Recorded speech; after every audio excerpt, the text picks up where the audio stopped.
Who knows what DSLR means? Yes. Digital single lens reflex, correct. Let's demystify that, yeah? So, before digital, we used to use what? Film. Yeah, we used to use film. And so this camera, if I try to draw a cross section, unajua cross section ikiwa hivi, yeah? Nichore cross section yake, just a sketch. So hii ndio camera body, alafu hii ndio lens, yeah? Alafu hii ni lens.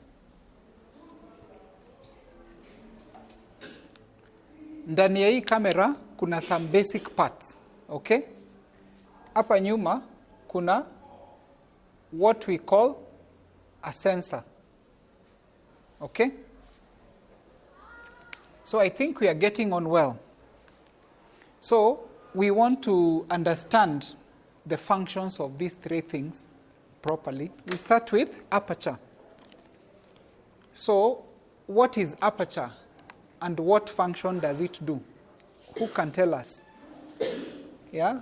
What is the aperture and what are the functions that the aperture does? One of the functions of the aperture is that it regulates the amount of light that comes into the camera, okay? So how does it do that? How does it regulate the amount of light? The aperture is adjustable, okay? It is not fixed like the old pinhole, which was fixed in size. You can make it small or you can make it big.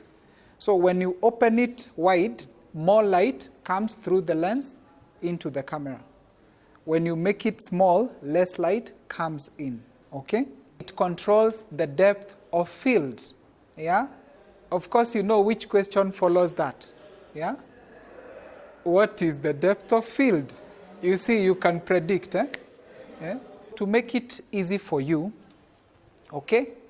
All those things mmesema kidogo kidogo hapa, they are true, but basically how you can explain depth of field is basically how deep the focus is, yeah, in the field. What is the field? Yeah, in the frame, okay? How deep the focus is in the frame. For example, if this is my frame, if I'm taking all of you guys a group photo, the way you are seated, okay?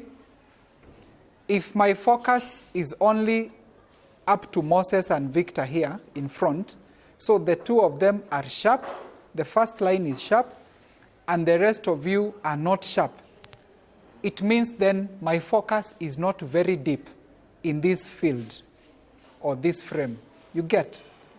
But if my focus goes all the way to, yes, to Gabi, who is seated at the far end, if all of you then are sharp, then it means my focus is actually deep in the field or in the frame, okay?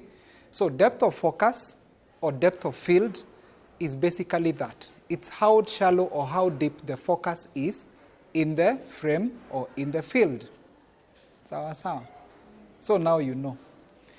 So when we say shallow depth, we mean only a small part of the frame or the field is in focus. When you say deep depth, then you mean the entire field or the entire frame is in focus. See, we are making progress. Yes. The bigger the f-stop number, the smaller the aperture. Sawa sawa? The bigger the f-stop number, the smaller the aperture.